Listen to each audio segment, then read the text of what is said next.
Polynomial. I heard polynomial for sure. Question is, how many solutions are there? There are 5. This would be an x to the 5th, which makes that a quintic.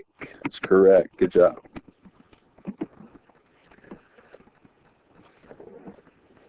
It's already pre-factored, so we can go ahead and start multiplying. Oh, you can set them equal to 0. You could separate this x and x if you wanted to, and then that would be like x equals 0 and x equals 0. There's no work for those, right? That just means that I'm going to get what? 0, 0 as my answer here, and I have a multiplicity of 2 as a multiplicity of 2. Now you guys took the x minus 7, set it equals 0, and you added, and you got x is equal to 7, so 7 comma 0 is the next one. What'd you do with the x squared plus 9? You set it equal to 0, right? And what happened here?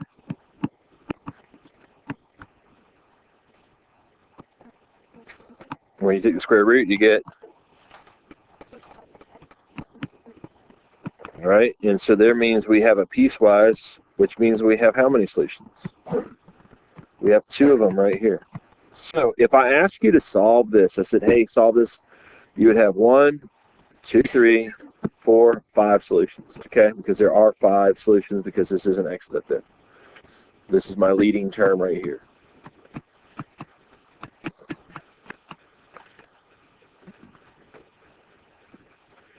F of 0, pretty simple. It's what? 0. It's right there.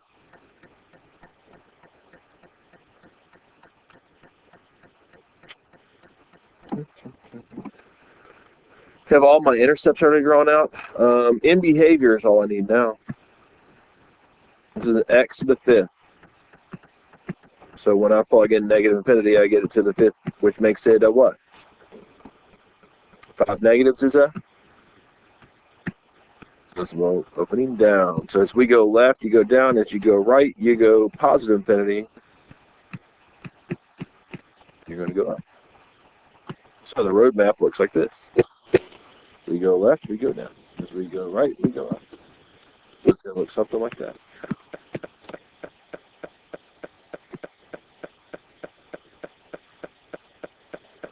Let's draw our axis.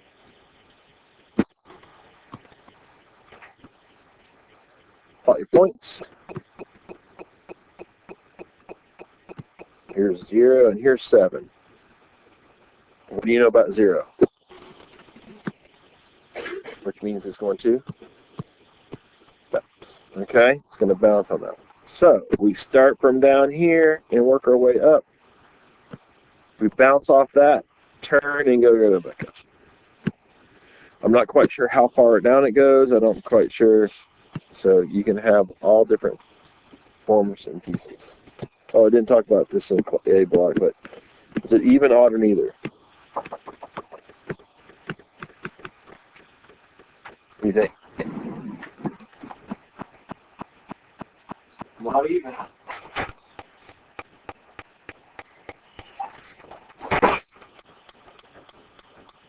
Not even, nor is it odd. It's either. There's no symmetry to this. If I rotate it, it's not going to land back on itself. Okay.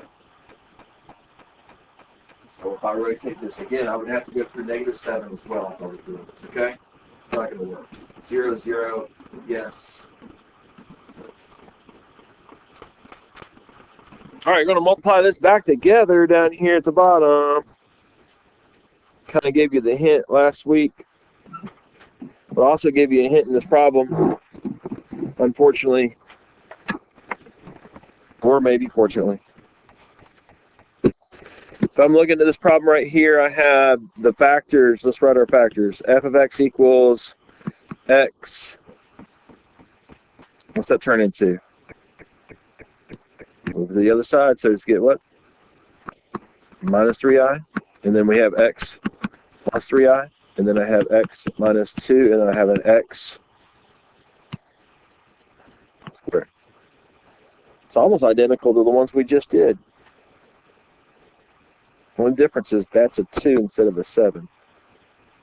So when I multiply this back together, these are conjugate pairs. When I multiply those back together, the middle term is gone. So really, I'm only multiplying the x and the x, which is x squared. And I'm multiplying the back, which is 3i and 3i, which would be 9i squared. I'm subtracting them, but that turns into a plus 9.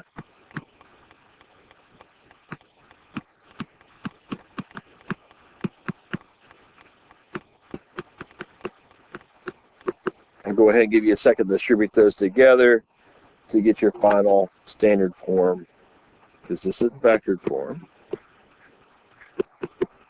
Looking for standard form.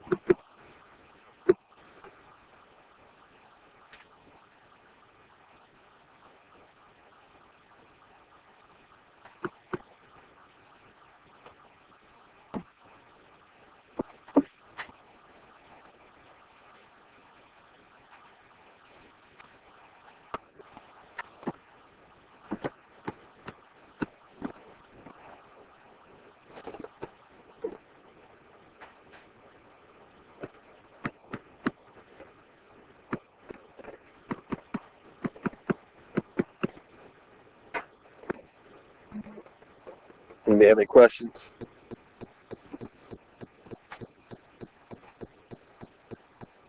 Again, if that was a 7, we would actually wrote the standard form for the one above. I didn't realize when I wrote the problem for this one, I didn't realize that your factors showed up in here. Now here's the point for tomorrow, just so you guys know when we're doing this one tomorrow. I do not have to give you both of the imaginaries.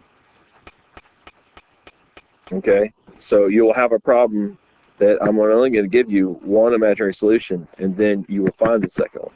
Okay? Because they always come in conjugate pairs. All right? So if I give you one that is 2 plus 3i, there's automatically an x equals 2 minus 3i. Okay? So they always come in the conjugate pairs. All right?